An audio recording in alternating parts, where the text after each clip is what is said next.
Hello friends. In the last 3 years, we have seen 3 major shocks which have hit the markets. The first one was obviously the COVID in 2020, and then 2 of those shocks came in the last year alone. It started with Russia-Ukraine war in Feb 22, and then followed by an aftershock of global tightening by central banks all across the world, led by the US Fed, because inflation rose to almost 40-year high. The impact of these shocks has been threefold. Firstly, the US dollar grew in strength across all major currencies, almost 7-8% last year. The second impact was on asset markets. Both global equity and global bond markets gave negative 15 to 20% returns. And the third shock was capital outflows from emerging markets to the advanced economies, which led to emerging market currencies coming under pressure.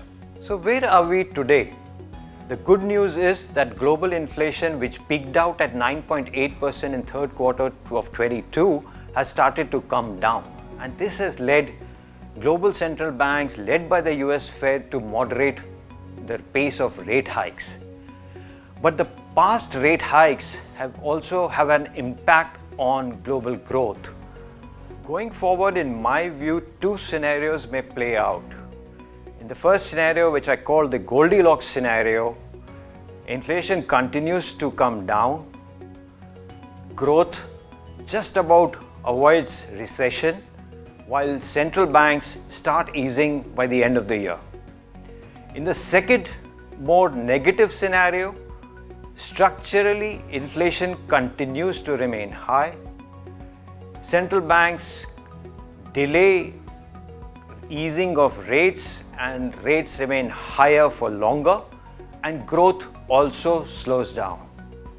Now in the real world, the reality may be somewhere in between these 2 scenarios.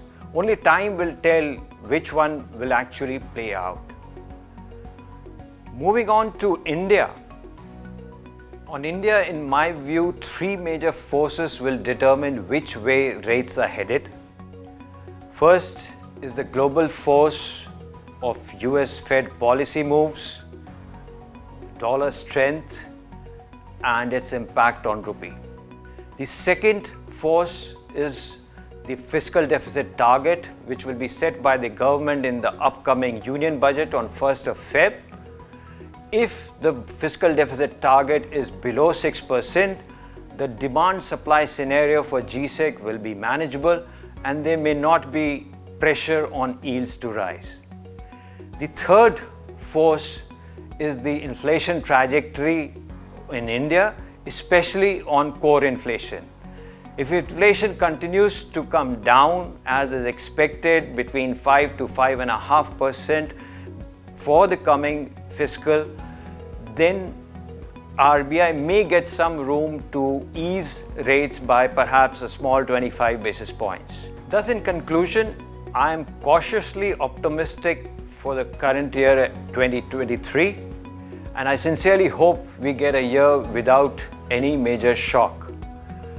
I wish you all a very happy new year and happy investing. Mutual fund investments are subject to market risks. Read all scheme-related documents carefully.